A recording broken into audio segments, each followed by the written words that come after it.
Curso de Programação e Linguagens, né? Nós escolhemos o Assembler para começar, porque é a linguagem mais primitiva de um computador, é que se relaciona diretamente com o seu processador. Ela tem dois aspectos, né, que nós vamos discutir aqui: o operacional e o funcional. Operacional se refere ao conjunto de instruções, né? Nós vamos falar sobre operações de carregamento, movimento, operações lógico-aritméticas e comparações. Com isso, vocês têm uma visão do que as operações do Assembler fazem. E o aspecto funcional. A gente constrói escaninhos, como que nós vimos no exemplo da pizzaria, ele não foi à toa, né? A gente constrói esses escaninhos com sequências, pilhas ou matrizes, basicamente. E as funções que a gente construir, as soluções que a gente construir, servem daqui por diante. Vão servir para vocês na sua vida inteira de programação, tá? Porque como o Assembler não tem muito recurso de linguagem, muitos comandos finos, né, mais precisos, se vocês aprenderem a mexer com os caixotinhos da memória, vocês vão se dar muito bem, né? Então, no aspecto aqui que eu coloquei, funcional, né? Tratamento das sequências, né? Os endereços da memória são sequenciais. Como é que você faz pilha, como é que você faz matriz, como é que você faz a memória mapear o vídeo que é matricial, né? Bem, o problema aqui reside em a gente controlar com rigidez onde estão os parâmetros na memória. Vamos supor que você vai controlar o vídeo com a memória. Você vai ter que guardar linha e coluna, tá?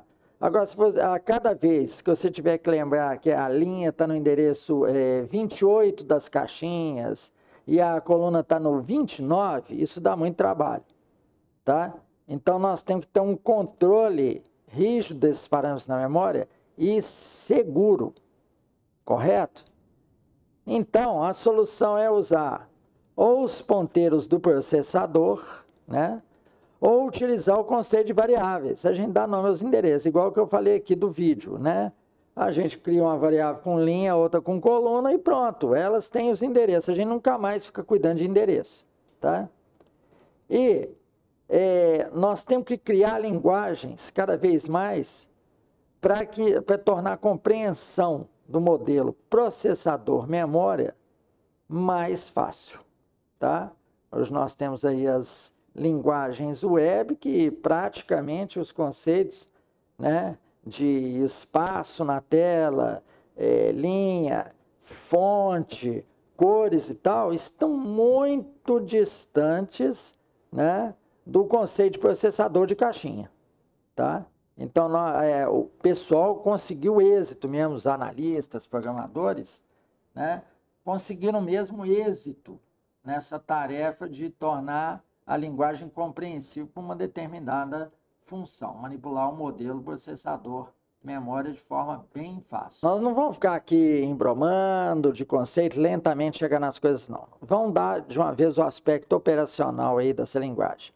Você tem operações de carregamento, os loads, né, LD. Nós estamos dando para o Z80, que ele é mais facinho. Existem ainda muitos controladores lógicos programáveis que são na base do Z80, ou do 8080, ou do 8088, né?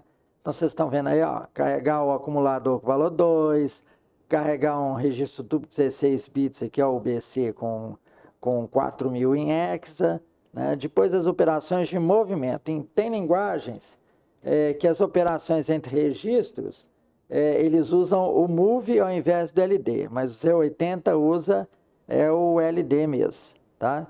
E nós temos as operações lógicas, é óbvio, AND, OR, XOR, com esses nomes de registros aí que vocês foram vendo à medida que a gente foi dando os exemplos, correto? Continuando o set de operações do processador, né? No caso aqui, Z80, 8088, 8080, nós temos add entre dois registros, ó, o A e o C, o add com carry entre o registro A, né, o acumulador, e o endereço indicado por HL.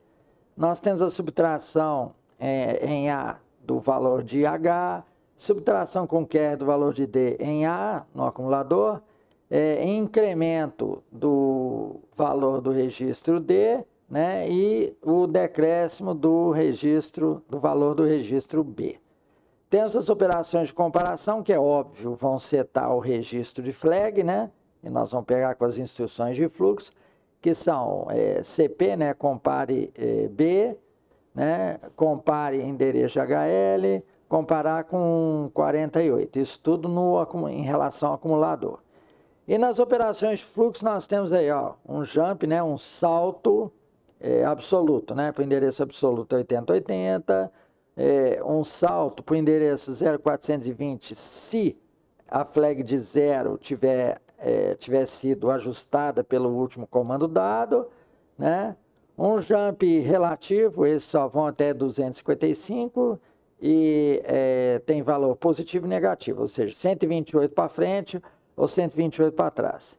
E o salto relativo, se a flag de não 0, né, tiver sido ajustada, né, pelo último comando, saltando 16 bytes para frente, tá? Depois nós temos operações sobre bits, testar o bit 0 do acumulador, setar o bit 2 do registro D, resetar o bit 3 do registro H, né? Fazer um rotate left no B, né? Ou seja, todos os bits vão para a esquerda, né? E rotacionar para a direita, né? Rotate right, todos os bits do registro C, tá? Esse é o conjunto aí de instruções aritméticas, comparação, fluxo e operação sobre bits do nosso processador. E essas instruções que eu estou dando, quase todos têm, tá? Apenas na arquitetura ARM, hoje você já tem condições na própria instrução, por exemplo, de load, né? Você carrega uma variável, né, se uma determinada condição ocorreu anteriormente. A coisa já evoluiu muito, correto? Agora vamos discutir o aspecto funcional da memória que influi na nossa manipulação da linguagem, né? Nós temos que saber muito bem tratar sequências, tá? Dado um ponteiro, como eu falei nas soluções, né?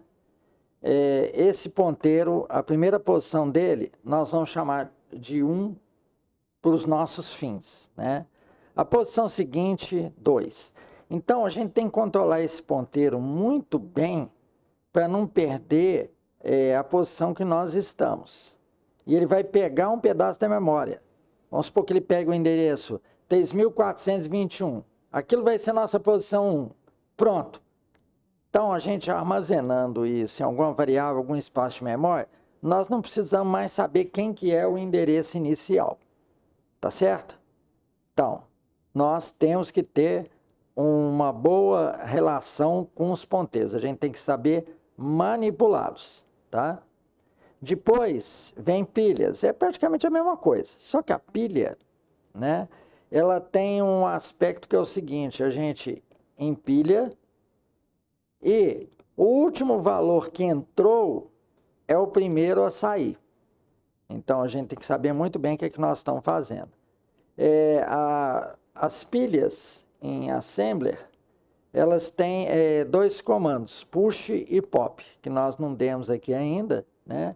Só que você não pode abusar dele não, porque a pilha também guarda o endereço de retorno das suas funções.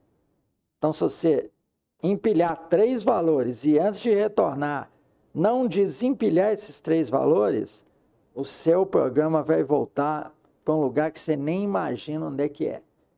E é isso que dá aquela condição de muitos sistemas operacionais que fala assim, o endereço não corresponde a uma função. Ele se perde, porque ele cai em um endereço que não é código mais de instrução, né? É uma sequência desordenada de conteúdos que não corresponde a código de processamento, mas sim a simplesmente valores de memória, tá?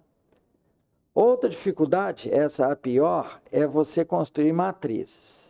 O melhor exemplo é o vídeo, tá? Você tem que colocar os valores, né, de multiplicador, né, e os valores iniciais de cada linha em variáveis, tá? Isso leva à construção de matrizes. E a memória não entende matriz, a memória é sequencial. Então, se você tem um quadro aqui de 6 colunas por 7 linhas, você vai ter que ter essa noção de que ele começa, o endereço 1 você guarda lá em uma variável. Endereço 1 é o endereço 8.714 da memória. Pronto, guardou. Está lá no seu ponteiro e você vai mexer com 1 em diante. Tá certo? Convencionou o valor da variável, acabou. Você esquece, nem precisa se preocupar com a posição de memória em que ela começa, tá? Em que a sua matriz começa. Bem, aí o seu endereço 7 já é a linha 2, coluna 1.